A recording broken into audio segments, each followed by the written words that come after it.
IEA कहता है कि ईरान वायलेट नहीं कर रहा है ऐसा कोई कवानीन कि जिससे हम कह सकें कि वो न्यूक्लियर वेपन जो है वो बना रहा है। शुरू में शायद ट्रंप साहब कंफ्यूज थे, लेकिन फिर उसका हिस्सा बन गए हैं। अब वो समझते ये है कि अमेरिका और बाकी दुनिया को ये बताया कि मैंने हमेशा हमेशा के लिए ईरान को कमजोर कर दिया है। इजराइल और अमेरिका ये समझते हैं थ्रेट अब नहीं रहा तो हमें विद इन ईरान जाना चाहिए। ईरान एनपीटी का मेंबर है, फिर भी उसके साथ ये किया जा रहा है। डॉक्टर साहब आप कैसे देख रहे हैं, क्योंकि पहले हमने देखा कि 2 हफ्ते की मोहलत मांगी गई ट्रंप साहब की जानिब से, उसके बाद उन्होंने अटैक कर दिया। अच्छा, पहले ट्रंप साहब जो पहले अटैक किया गया था इनकी जानिब से, इसराइल की जानिब से, उससे वो लातल्लुक़ का ऐलान करते रहे, इजहार करते रहे, अब खुलखुला के सामने आ गए हैं। ये क्या गुत्थी है, आप जरा सुलझाइएगा, क्या समझ आती है? शुक्रिया आपका। देखिए बात सीधी सी है कि इजराइल उस वक्त उसने हमला किया ईरान के ऊपर जब अमेरिका और इजराइल की जो टॉक्स थी हो रही थी। बाद में जैसे आपने कहा कि डोनाल्ड ट्रंप साहब ने अपना पोजीशन बदली और उन्होंने कहा कि ईरान जो है वो किसी डील की तरफ नहीं आ रहा था, तो हमने ये डील कर लेनी चाहिए। जब उनको पता चला कि ईरान रिस्पॉन्ड करने की कैपेबिलिटी रखता है, लेकिन जब उनको ये पता चला कि ईरान इतना ज़्यादा रिस्पॉन्ड नहीं कर पा रहा, या उनको ये पता चला बाद में ये भी एक ऑप्शन मौजूद है कि इजराइल ने रिस्पॉन्ड किया है और ईरान को काफ़ी नुकसान पहुंचाया है, तो शायद अमेरिकी सदर ने यह महसूस किया हो कि नाउ इज़ अ टाइम कि पार्टिंग शॉट हम खेलेंगे। मतलब ये कि आखिरी नुकसान हम पहुंचाएंगे और कहेंगे कि जनाब, और आज वही हुआ कि अमेरिकी सदर ने कहा जनाब कि मैंने तो कोई अमेरिका का नुकसान करवाए बगैर ईरान की जो न्यूक्लियर इंस्टॉलेशंस को तबाह कर दिया, जो आज तक कोई अमेरिकी सदर नहीं कर सकता। तो ये जो है ये मेरे पे क्रेडिट आता है और मैं समझता हूँ कि ये एक बड़ी ज़ाहिर बात है, एक्टिविटी तो ज़रूर है, ये बड़ा अटैक तो ज़रूर है, लेकिन डोनाल्ड ट्रंप साहब जो हैं उन्होंने अपने ही जो रूल्स बेस्ड ऑर्डर है जिसको वो बहुत ज़्यादा माजी में अमेरिका प्रोजेक्ट करता है उसी को कॉम्प्रोमाइज़ किया है। देखें, आईईए कहता है कि ईरान वायलेट नहीं कर रहा है ऐसा कोई कवानीन कि जिससे हम कह सकें कि वो न्यूक्लियर वेपन जो है वो बना रहा है। इवन कि अमेरिका की जो डायरेक्टर नेशनल इंटेलिजेंस है वो भी ये कह रही थी, जिसको कल परसों अमेरिकी सदर ने कहा कि कुछ लोगों को अपना मुंह बंद रखना चाहिए, और उन्होंने एक टफ लाइन दी। और आपको याद होगा अभी भी जितनी भी तस्वीरें आई हैं उसमें डायरेक्टर नेशनल इंटेलिजेंस उस पिक्चर में मौजूद नहीं है, उनको नहीं पता कि ये। शुरू में शायद ट्रंप साहब कंफ्यूज थे, लेकिन फिर उसका हिस्सा बन गए हैं और अब वो समझते ये हैं कि अमेरिका और बाकी दुनिया को ये बताया कि मैंने हमेशा हमेशा के लिए ईरान को कमज़ोर कर दिया है, ख़त्म कर दिया है। इस पे पता चलेगा कि जंग जो है वो किस दहाने पे जाती है। अमेरिकी सदर जो हैं वो पहले मुकर रहे थे, अब वो खुलकर किसी हद तक सामने आ चुके हैं और साथ ही वो कह रहे हैं कि अब या तो ईरान अमन कर लेगा या फिर सानिया हो जाएगा। इसको आम अल्फाज में हम लोग तड़ियां लगाना कहेंगे, धमकियां देना कहेंगे, थ्रेटन करना कहेंगे। आप इसको कैसे कंक्लूड करेंगे?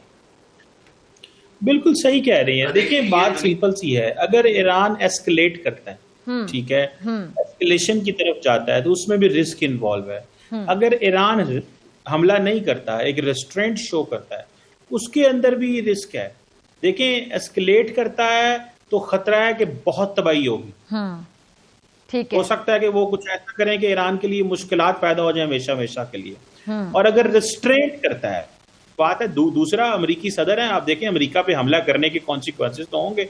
ये तो नहीं होगा कि अमेरिका जवाब नहीं देगा, या हो सकता है कि ईरान इस तरह का हमला करे कि अमेरिका उसको इग्नोर कर देगा, जी ठीक है इन्होंने हमला किया था, हमें कोई नुकसान नहीं हुआ, हम हमारे पास एयर डिफेंस सिस्टम अच्छे हैं, हमने सिक्योर कर लिया, अपने आप को प्रोटेक्ट कर लिया, और अब जो है ना बात यहीं पे खत्म हो जाती है। मुज़ाकरात की गोली देके उनको बिठा दिया जाता है टेबल पे और फिर कमर में खंजर खोप दिया जाता है। इसके मकासद क्या हो सकते हैं? ऑफ कोर्स इसके मकासद यही हो सकते हैं कि ईरान को लास्ट स्टेज तक ले जाया जाए जहां पर उनकी बर्दाश्त जो है वो भी खत्म हो जाए, उसका पैमाना भी लबरेज हो जाए उनके सब्र का, और ये मामला फिर खुदा ना ख्वास्ता तीसरी जो आलमी जंग है वहां जाता हुआ आपको दिखाई देता है।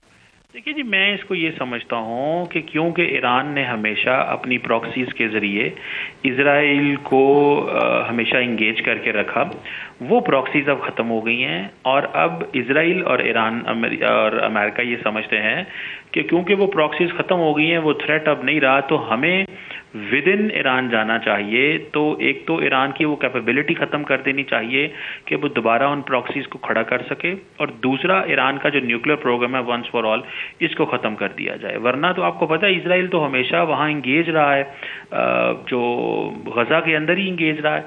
तो अब वो समझते हैं कि थ्रेट को हमेशा हमेशा के लिए ख़त्म कर दिया जाए, या एटलीस्ट इतना को ईरान को पीछे छोड़ दिया जाए, इतना को उसकी पोजीशन कंप्रोमाइज हो जाए कि वो दोबारा अगर हमें टफ टाइम देना चाहे तो उसके लिए भी उसको एक अच्छा लंबा अरसा लगे। असल मकसद ये है। बाकी फिर डिप्लोमेसी जो है वो तो एक रास्ता होता है, लेकिन वो अमेरिकन हों इसको भी उन्होंने इग्नोर किया। यूरोपियंस के साथ डिप्लोमेसी होती है तो अमेरिका कहता है कि नहीं, हम इसको भी इसका कोई फ़ायदा नहीं है। तो लगता तो ये है कि ये ईरान की जो कैपेबिलिटी है उसको कुछ अरसे के लिए वो बैकफुट पर डालना चाहते हैं ताकि 10-15 साल जितना भी हो सके ईरान इस काबिल ना हो सके कि वो हमें एक चैलेंज के तौर पे लेके आ सके।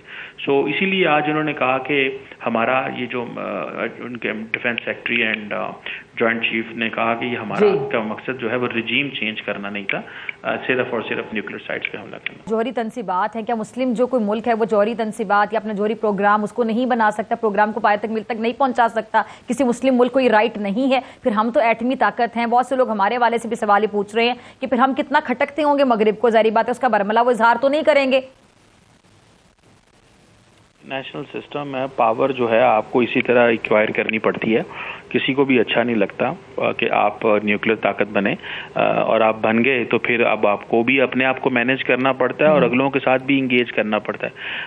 न्यूक्लियर वेपन्स एक्वायर करने के बाद भी आपके पास ये चॉइस नहीं है कि आप जो है वो अपनी मर्जी कर सकें। उसमें भी फिर आपको अपने आप को इंगेज रखना पड़ता है। जब तक आप फाइनेंशियली इकोनॉमिकली कैपेबल ना हो, ग्लोबल इंटरनेशनल सिस्टम के साथ अलाइन ना रहें और ग्रेट पावर्स के साथ अपने आपको मैनेज करना करें, मेरा ख्याल है ये चीज़ हमेशा रहेगी। ये ऐसे जो है वो नहीं जाती।